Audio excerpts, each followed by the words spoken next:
It's a transitional phase. So there is nothing like if this happens, this is perimenopause. We know that the body is telling us something. We are either not able to identify what that is, or we are not listening to it even if it is there.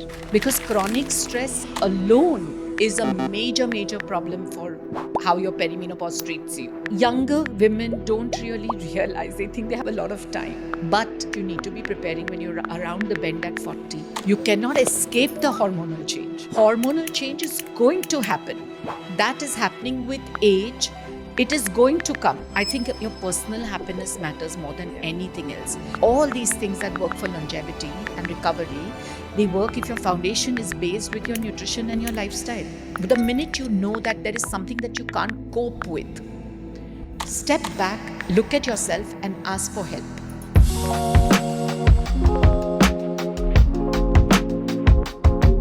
Hi, I'm Gayu Lewis, a board-certified integrative nutrition, health and menopause coach and the host of the Gayu Lewis podcast. This is the space where we talk about what's happening behind our hormones, from science to mindset to everyday stories that help women thrive through midlife. Today's topic is an interesting one because we are addressing the phase before the big M. Hey, I'm not talking about McDonald's, I'm talking about perimenopause, and this is where most women get completely lost.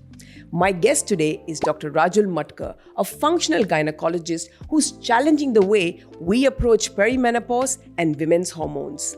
Instead of masking symptoms, she looks at what's actually driving them crazy, from hormonal shifts to gut health to metabolic dysfunction. And today, we are breaking what's happening in perimenopause, why so many women are dismissed, and what you can do to start taking control of your health again. Hi, Dr. Rajul. Welcome to the podcast. I'm very glad to have this conversation with you today.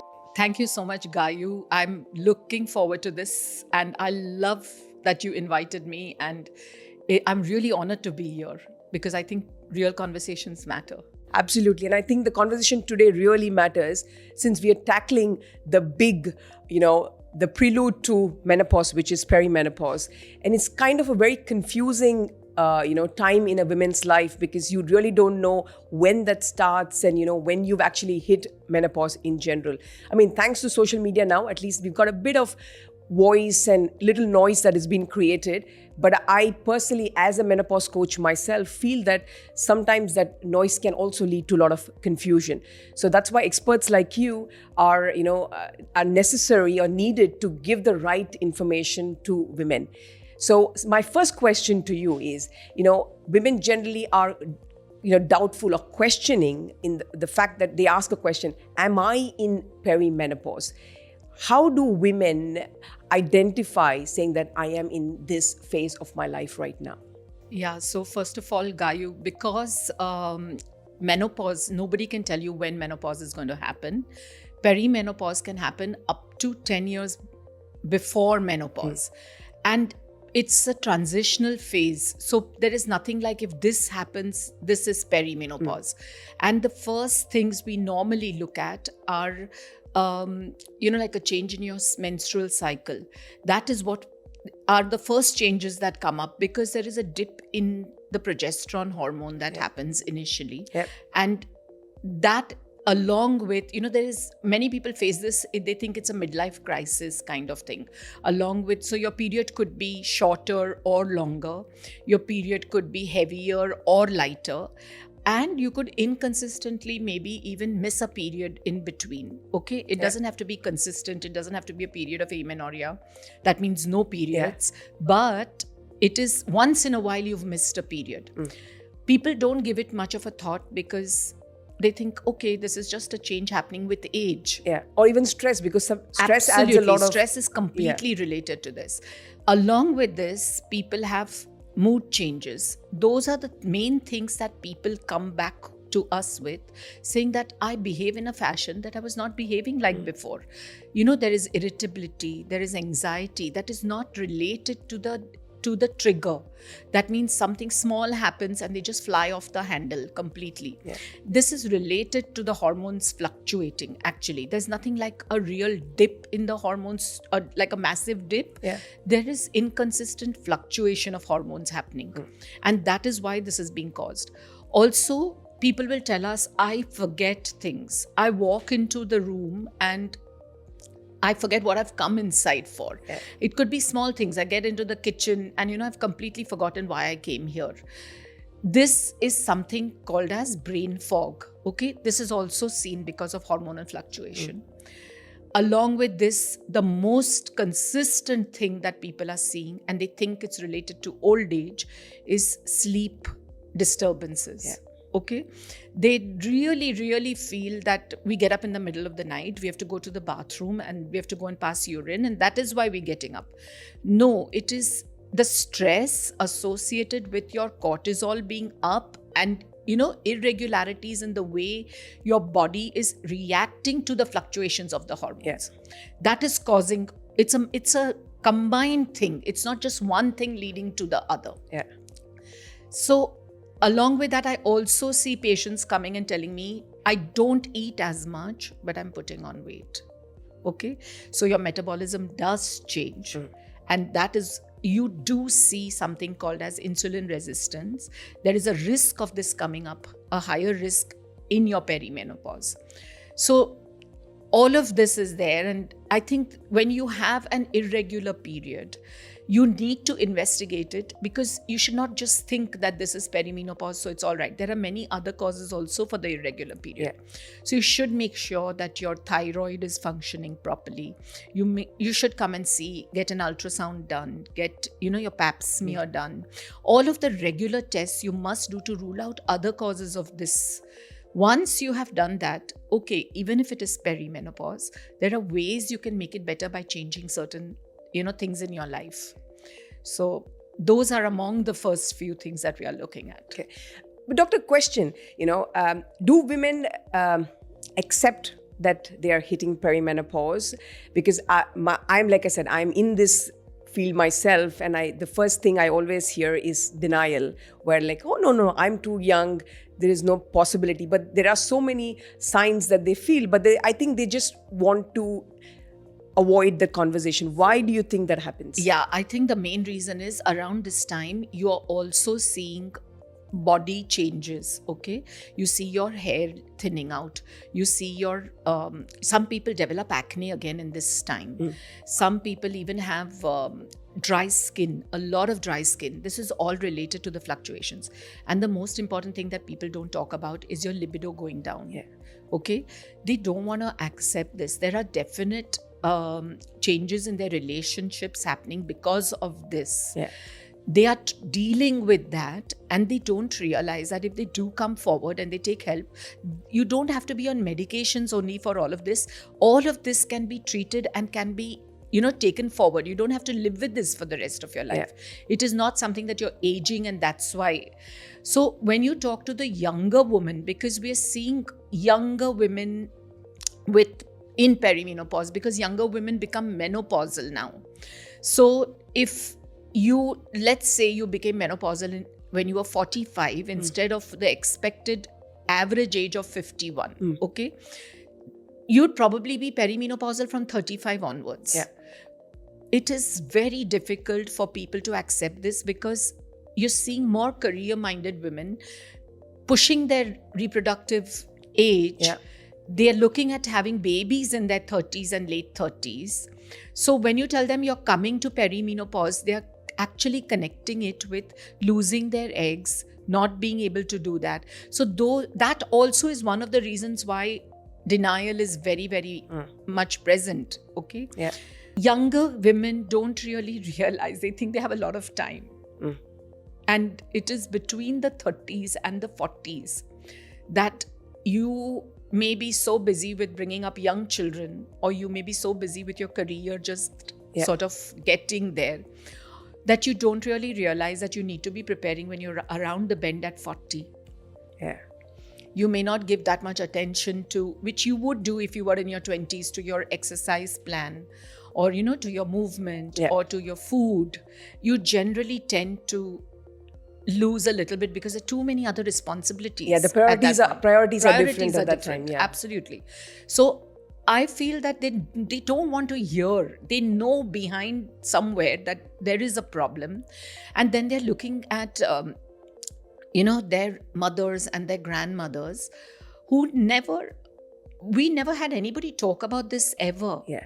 So they feel if they could manage it, I don't think we'll have any problem with it. Yeah. It's a general acceptance that this is going to happen. So we don't want to change what happens to our bodies then. Yeah.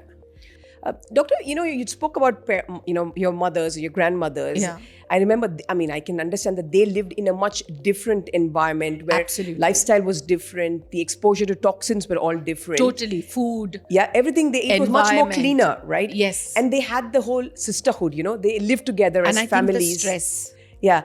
Right now, it's pretty different. So, is it okay to relate to the fact that, my mother had a very smooth, perimenopause, menopause journey? It would be the same for me, or would I be hit by a bus? No. I think you need to look at each person is different. What your mother or your sister could have had or your grandmother could have had will be completely different from what you have had. If you mimic them in future, then you're lucky if they had a good time, okay? But I think you should be listening to your body. A lot of us don't listen to our bodies. Yes. We have So- noise-cancelling headphones on. Absolutely. We know that the body is telling us something. We are either not able to identify what that is, or we are not listening to it also, even if it is there. So I think when you listen to your body and when you know that something is happening to me, that needs to be addressed. Yeah. It is not about comparing it to anybody else's signs and symptoms. It is about listening to your body. If your body is telling you something that you cannot deal with, then you have to come forward. And there are so many things available to make it better. Yeah. It's not all clinical or medical. Yeah. There are like supplements. There are so many lifestyle changes. There are ways that we can handle your stress and emotions. All that plays a role at this time. Yeah. Because chronic stress alone is a major problem for how your perimenopause treats you. Yeah, in terms of any inflammation, right, in the body Absolutely. in general. Absolutely. Yeah, I can completely relate to this because I am a holistic health coach and for me it's all about lifestyle changes. But we live in a world of instant gratification, and I have to say that, but modern medicine is all about suppressing symptoms, right? When you go to a doctor, Absolutely. they give you a pill saying that this can help you with XYZ. But then when it comes to lifestyle intervention and change, people are a little bit more on a question mark saying that, this will take time and effort. And they don't realize the importance of it. And sometimes it's a little too late to then change the lifestyle as well. So, I always have this fact that, this is going to take too long, Gayu. Losing weight, I want to lose weight in 4 weeks. And I'm like... Everybody wants that instant, Yeah. especially where weight loss is concerned. Yeah, totally. Even when I talk to my patients, they tell me, weight loss is the primary thing they're looking at. And they come also because they say my weight is not going down, or I'm unable to, lose. I've put on 2-3 kilos. That is also a problem. Yeah. So I think this instant gratification is something that we are looking at from, I think emotional healing here works. Yeah. They work on a level of, you have to look at your past traumas, you have to talk about history. So when I talk of integrative medicine, when I do integrative medicine, it's bringing my clinical expertise into and adding on nutrition, adding on lifestyle changes, and adding on spiritual and emotional healing. Fantastic. I do all of it 360 degrees. And I find that if you don't address all of the problems together, it's like sitting on a chair with 4 legs. Even if one leg is broken, you will fall. you're going to fall. Yeah. So I always explain this to the patient with this example, and I tell them that you must understand that it all works together. It's not just one thing. So as you mentioned, in conventional medicine, yes, I would say, okay, your mood's not all right, let's give you some antidepressant. Yep. You don't sleep well, let's give you something to sleep well. But when we bring in all of this integrative medical practice, then you're actually healing from the core. You're healing a problem that started it, the cause of it. Yeah. It's not just the sign and symptom. So for many years now, for 12 years, I've been bringing this gently into my practice. And I don't write prescriptions as a first line of treatment. Even when I write supplements, I tell them that this is just to support what deficiencies I'm looking at. And it is for 3 to 6 months. And if you can when I do Reset by Dr. Rajul, it's basically telling them that I'll hold your hand for 3 to 6 months. If you want me to hold your hand more than that, that means you're not doing something right. So it's basically teaching them to listen to their bodies and to make those changes. And I think it's very important that we connect with the person at that level, that my goal is actually to connect with everyone, to tell them, listen to your body and make your life better. Because I think if you don't do this, the next generation that is coming forward is going to be hit with worse things than we were hit with.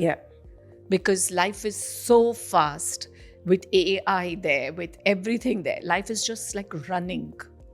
And I think we need to look at it and we need to see what our bodies are telling us and slow down. You mean take a pause? Take a pause. Definitely. Yes. And do you think perimenopause is the way, your body's way of saying that it is time to take a pause? No, I don't even consider it that way. I think it's a balance. I look at everything as a balance. Okay. So whether you eat your food plate also, whether you're following a certain diet also, because I know for a fact that any fad diet or any, something that you're crazy about, you hear something, a trend, it is not going to work for too long. It's very short-lived because you'll follow it for a certain time and then you give up. Absolutely. So when I say balance, I say balance your life in every, all the verticals of your life. So whether it's nutrition, whether it is movement, whether it is, how you sleep, whether it's how you think, whether it's how you forgive yourself, how you forgive others, all of that matters. You may have a burst of anger and you may have a burst of, you go and gossip with somebody, but you bring yourself back to understand that should not be taking over your life, whatever you do. So the balance, I think, makes a huge, huge difference when you're looking at, how the person is going to look at how they are going to respond to this in future. But, Doctor, it's very good that you picked up this. But I think in the current world we live in, with so much of social media where people are constantly scrolling, women do get sometimes confused, or they're questioning in terms of, am I, look at her, she's still, in the same age as me, but she's looking so gorgeous. But you never know how many filters was on top of her. Totally. Or whatever, how many, surgeries she's gone through. You never see all of that. And also there is genetics, right? You sometimes are born with good genetics. Sometimes you change that by the way you eat and by the way you do, you look at your lifestyle. You can even turn this genetics around. But there is an inherent genetics that works for some person. And I think if we are only going to live, as you said, instant gratification is something that has to be addressed on a personal level by each person, because we attach so much of importance to what we get pleasures out of small materialistic things that we do. We have forgotten how to get pleasures out of experiences. That's another thing that I teach people to do. I do it myself. I'm much older and I still make time to do whatever hobbies that give me pleasure. Even if it is not about, something, it's not about bringing home something with you. So I think taking out that time for family time, for your, and these are really, as you would put it, quality time for your family and your children. It's not related to give your child an iPad and let him do what he is doing because the world is doing it.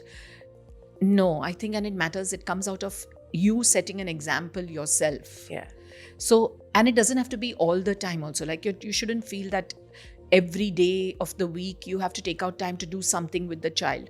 No, but if you give that child half an hour also of quality time in the day, that really impacts on their emotional, and these are moments they will also remember. It builds their emotional resilience, actually. And I believe that if you're not doing it, you need to step back and have a look at what you're doing. A lot of us don't want to even accept that we do things wrong. So we must take 2 steps back and look at the world and look at yourself from that space and see. We should make ourselves look at that. And, as we do audits and as we reevaluate, we need to reevaluate our behaviors and our lives. And each one of us do know where we go wrong But we don't want to accept it. because we don't want to look at it. So I think I would say walk back 2 steps in your life. Don't look at anybody else and change yourself. Yeah. I think this helps a lot with how you will manage your symptoms. If you relate this with your grandmother's time, they did do that on a regular basis. They did have the people who didn't, the people who had strong, that I am in charge, I am going to do this, I am the patriarch of the family or the matriarch of the family. Those people suffered more and had more clashes with people in their families. Okay. So when you adapt and when you change over a period of time, I think that is the way forward. Okay. And there's so much help available, Gayu. There are so many coaches available today in terms of whether it's menopause, whether it's lifestyle, whether it's parenting. Today, there's an explosion of all this available, which was not there when I was young also. Yeah. So, I talk about this because if this resonates with somebody and they can make their life better when they are younger, then you've not lost out on the years of, struggling with yourself and with everybody else. Yeah. And you're helping yourself because hormonal change is going to happen. That is happening with age. It is going to come. Yeah. It's like your body ages as with every year. Yeah. Okay. There are ways that you can increase your longevity by doing different things. Yeah. But you cannot escape the hormonal change. Then why not take help if it is required with whether you will need, hormone replacement therapy, or whether it is supplements, or whether it is changing your emotional resilience. Since you mentioned HRT, I think it's a pretty interesting conversation because a lot of women are still quite skeptical, right? Yes.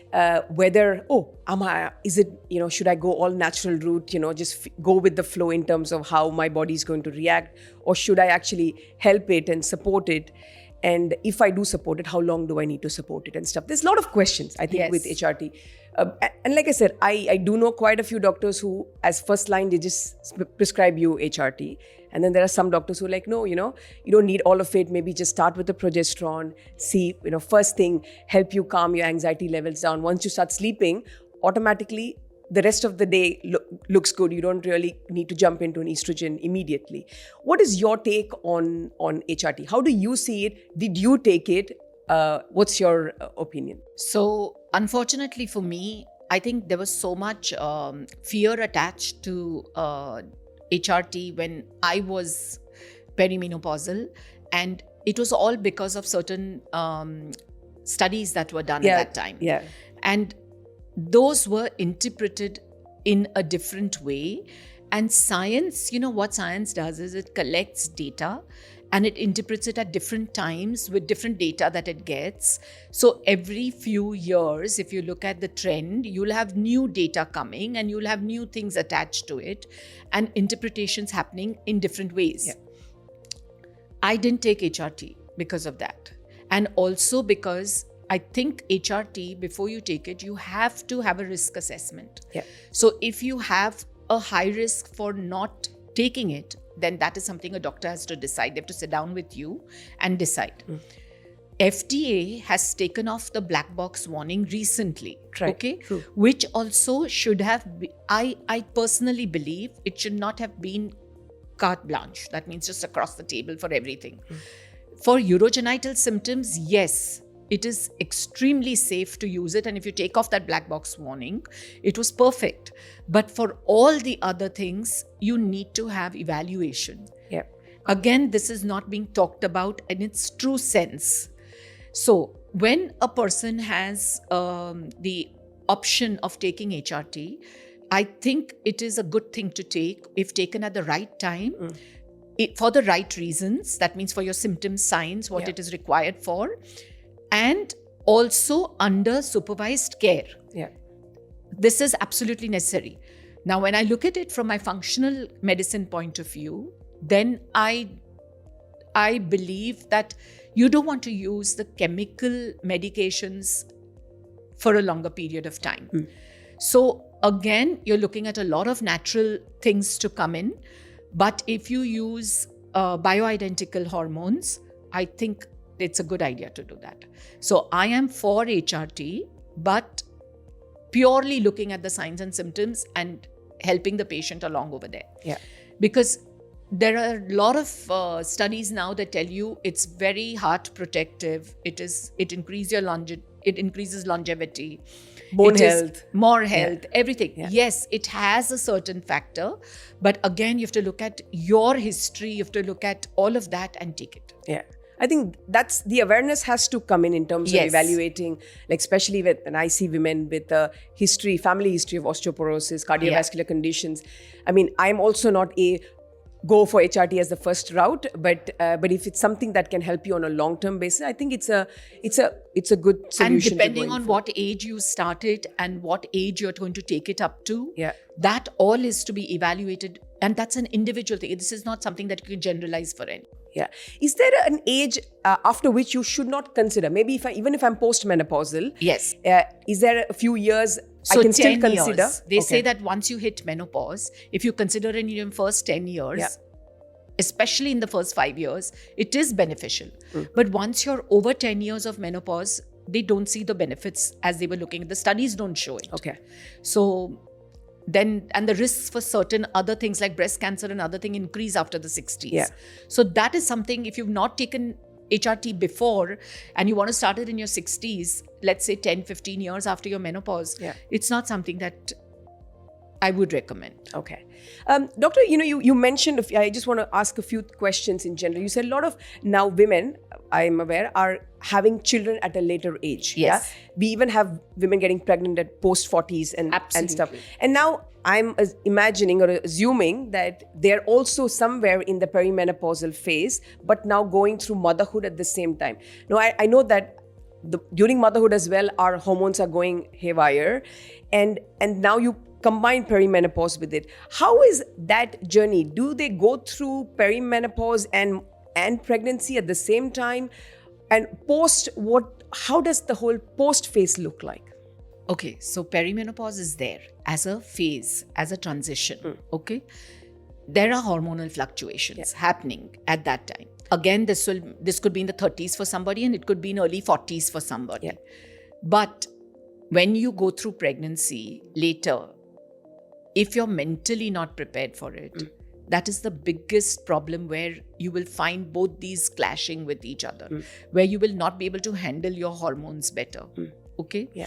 If you were prepared for that pregnancy at that time and you knew that you were planning it in your later life, I think taking out time and doing it all changes the way you look at how your body is talking to you in your perimenopause. Okay. I mean, if you're looking at all the perimenopausal symptoms. Correct. Because you could have sleep loss because of the baby getting up in the night, and sleep loss could be because of perimenopause also.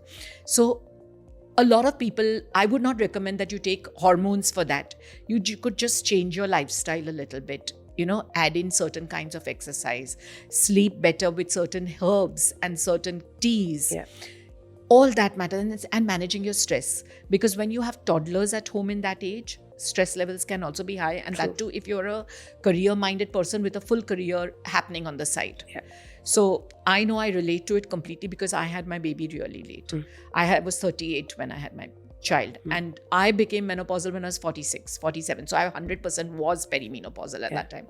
So I went through a little bit of postpartum depression also, which I did not accept.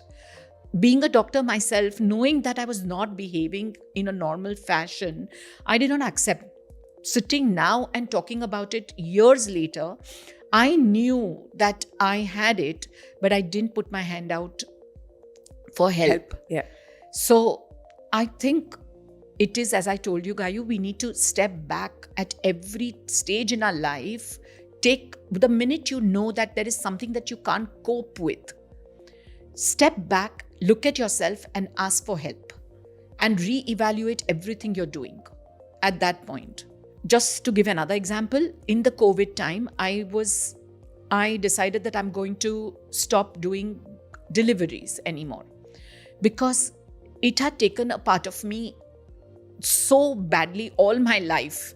In the sense, I'm a very giving person. So I would give so much of myself away in every delivery and labor. I'd sit with the patient. I would never sit at home. I was there with the patient throughout. And what I was going home with was, I used to feel exhausted and drained after every delivery. Though when the baby comes out and the baby cries, that was such a moment of pleasure. It was exhaustion. And at that point, I felt after 30 years of practice that I didn't want to live my life anymore guided by other women's due dates. Definitely. It's not that I didn't need the money. It's not that I needed it, all of it. In fact, it took a toll on my practice too. I'm very honestly saying this because people need to understand that you need to prioritize what is most important for you and your body and your peace of mind. Yeah. I decided on, it's not that I'm not seeing antenatal patients and looking after them. I found like-minded colleagues who would look after them for their deliveries, where I could have a conversation with them and they could keep me in the loop. So the patient felt good. Yeah. But I was just not going to deliver them anymore. And this is just an example. At every stage, if you feel, and before that I was doing everything, so I wanted to do everything, and that is why I made time for everything. Yeah. So if you feel that, okay, this is something I'm just doing to please somebody else, I think that needs to stop at some time. I think your personal happiness matters more than anything else. It's not even about your husband. It's not even about your children. It's not about anybody in the family. Yeah. Your personal happiness, what you feel from within should matter. Even I was burnt out. I even went, when I delivered, I had a cesarean section. I had 3 patients who didn't deliver, my patients who didn't deliver before me. On day 8 of my cesarean, I was back in the clinic and I delivered them on day 9, 10 and 15. Wow. I never stopped working, Gayu, because I thought I can't stop working. I reduced work a little bit. I stopped working Saturdays because I wanted to spend more time and do, inconsequential things with my baby. So that was important for me. That's exactly what I teach in my Reset by Dr. Rajul, that listen to your body. See what your body is telling you. If you tell me, yes, I'm doing all of it and I can do it, yes, we will work around that. Yeah. But if you're telling me that you're killing yourself to do something that you don't want to do, and of course that causes hormonal changes, because stress alone leads to chronic stress, causes inflammation, it causes insulin resistance. Yeah. All that works. A lot of patients ask me, how does that work on our reproductive hormones? Indirectly, it is working on the reproductive hormones. True. So it is playing a major role. There are also other hormones, the feel-good hormones that come with work on your brain, that come from your gut. If you don't heal your gut, and inflammation causes gut problems. Yeah. So it is so interrelated that I feel that if I don't look at a patient as a whole and only treat symptoms and signs, it's not how I want to treat the patient. Yeah. Doctor, you're talking about treating. I have to ask you this question. What is your take on peptides that are becoming the trending topic of 2026? With people self-administering themselves, or even for the matter, even doctors prescribing it, although the science is pretty nuanced, I really want to know your opinion. So honestly, I don't have much experience with the peptides. I'm also reading about it because, as you said, it's so new and you're just talking and reading. Yes, it has so many good parts to it, but self-treating for everything, it's like, you get I'll explain something. You can get protein in a protein powder, which can be originating from whey, can be plant protein, can be, anything. You could be having meat, you could be having animal protein, or you could be having all of this. How do you know what's working for your body? Protein by itself, protein is not just one type, right? Yeah. So self-treating with anything that has become a trend is not something I recommend. Just as I would say supplements are good, peptides are also good, but you have to treat it for the right reason and in the right way and the right type for the person who needs it. So self-treating with anything is out. Even if you're taking supplements, just by hearing and reading, I don't think that's... Yeah, I think with the supplement, I always say nowadays, people know that women are suffering during the whole perimenopause. They just put Meno in front of any supplement, and women feel that, this might just be the answer to and all my... it's also the combinations. Yeah. If you look at, there are so many combinations that are just put together because the formulations say that this will work with this or this will work, but they're not really everything you need. Yeah. And they're not even the fillers that they put in are harmful to your body. Yeah, actually. and even the concentration of what you require is probably minuscule. Yes. It could say 20,000 things, but how much of each you're getting is the question, right? So I think having, guidance and having somebody who is working with the field, really look at that before, because again, why are you taking the peptides? It's helping you with your longevity, right? Yeah. And it's helping you with the way you, it works in the body to make your cells, your mitochondria work better and everything. Yeah, from recovery to longevity, everything. Do you even understand that longevity, all these things that work for longevity and recovery, they work if your foundation is right. Absolutely. And foundation is based with your nutrition and your lifestyle. Yeah. So if you don't do that and you keep doing everything else associated is fabulous. Yeah. All biohacking methods are fabulous if you have your foundation going with it. True. So that's all I can say. Yeah, keep your foundations in place. Absolutely. Yeah. Dr. Rajul, some fantastic conversation that we've had. I just want to, it kind of brings me to my another segment. I call it, hot seat, cold truths. Okay. Yeah. So it's like a rapid fire round. Yes. Whatever comes to your mind. Yeah. The first thing. One symptom women ignore the most. Fatigue. They get confused with what? Confused with many things. Yeah. Most misunderstood symptom. This is a difficult one because they come to you with symptoms and okay, again I'll say fatigue. Fatigue. Okay. Because fatigue has so many causes and they would come and say, I'm tired, and then the tiredness just goes away into vitamin deficiencies, or at the most people look at the thyroid and they finish that. But it has so many other things attached to it. Yeah. So I think fatigue is very misunderstood. Okay. And very underestimated. 100% agree.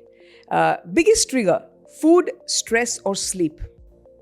Sleep. I love that.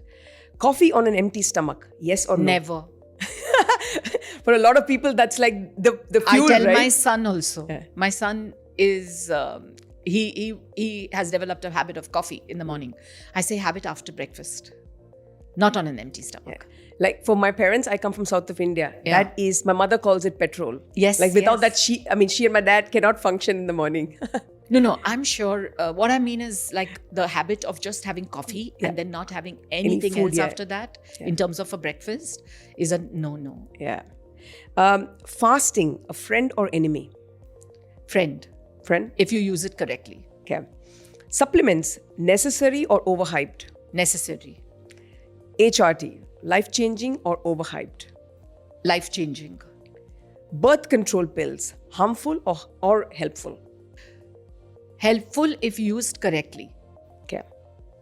What I mean by that is, if you're really using it for birth control, which is really required, because if you compare it to the number of unwanted pregnancies and what that would do to you, then it is necessary. But if you're just taking it because you want to, increase your period date or something like that, it's not something I would be looking at. And from my functional medicine point of view, it is harmful. It causes gut changes. So, the gut microbiome changes. So, I know a lot of people just take, but I don't want to put young girls on it. Once you have reach your reproductive age and you have babies and you want to space between babies and you want to use it for a short while, then I would recommend it, definitely. Okay. I never use it for young teenage girls. Okay. Hormone test, useful or misleading? Useful. Again, using it in the right way. Yeah. You don't have to just write ad hoc 100 tests for everybody. You take a deep, detailed history. Absolutely important. And that's where clinical knowledge, along with, people who have done their study on it, if they are sitting with you and they are evaluating you, then a deep detailed history is extremely important, because that tells you what tests you need to help you with your diagnosis. Yeah, and not just a list of tests, Yeah. because you want to come to a diagnosis from the test. Yeah. When I'm doing the test, mostly I know what I have found in the patient. It is just associative. Yeah. And yes, sometimes it does pick up certain other things also. So yes, again, you have to look at it in each person differently. Okay, fantastic. One lab marker you always check. Vitamin D. And one habit that women should start today. Make time for yourselves. Oh, I love that. That's very important. Thanks a lot for the answers, Doctor. Kind of my last segment of the podcast, it's called the 1%. 99% of our podcast is all about women wellness, but we've dedicated this 1% to the men in our lives. Yes, absolutely. We've said we'll give you 1%. So what is your 1% advice to the men in our lives? What can men do better to support women? So I'll put it a little differently, Gayu. I think men in our lives are really, really there for us. But a lot of men have not been brought up with clear perspectives of what partnership means. So I would say that if you support your women, you'll be surprised as to where your family logistics go. Because women make excellent planners, they make excellent idea givers, they make excellent business women. They manage your house, they save, they do all of that on a shoestring budget given to them. Put them out and just give them a little push instead of saying, oh, you don't know this, I will do this. That alone will change everything else. And utilize that and make that a partnership. So that the partnership really flourishes, you know. Very well said, Doctor. Thanks a lot for your, wonderful advice. Any parting advice for the women, especially going through this perimenopause roller coaster journey? So I have always said one thing to all the women that I see, that you are unique. Okay, don't ever forget you are unique. Do not compare yourself to anybody else. It's just about making yourself feel better, do better than yourself. So because you are unique, your health needs are also unique. Recognize what your body is talking to you about and deal with those. The onus is on you. Yeah. Don't wait for somebody. You don't say that, oh, my husband didn't take me for a medical checkup today, that's why I haven't gone. No. The onus is on you. Your body is yours. Go out and take charge of it. Fantastic. And where can our listeners connect with you, Doctor? So I'm available on Instagram as Dr_Rajul Matkar and Rajul_25. I have 2 pages. So if you put Rajul, you'll probably find me. And you can feel very free to DM me. And Reset by Dr. Rajul is my initiative where I handhold women and help them heal themselves from within, balance their hormones, and make them live a better life. So you can reach out to me, you can DM me on phone, even my phone number is on the page, so you can do that. Fantastic. Thanks a lot, Dr. Rajul, for this fantastic conversation. And I think this would have actually helped women look at this phase in a different way, not just from a medical aspect, but looking at life more in detail. And like you said, take 2 steps backwards. Yeah, because, they should not forget that this is a transition phase. It's transition happening. And when you look at so many things in your life, in so many parts of your life, you transition on a daily basis from something to the other. Don't look at this as something that is going to stop you and that it's going to hurt you in any way. Whatever comes up as a problem, we find a solution for it and transition better into menopause, because you're living more than half your life now in menopause. So you need to be ready for that. Fantastic. Thanks a lot. Thank you so much, Gayu.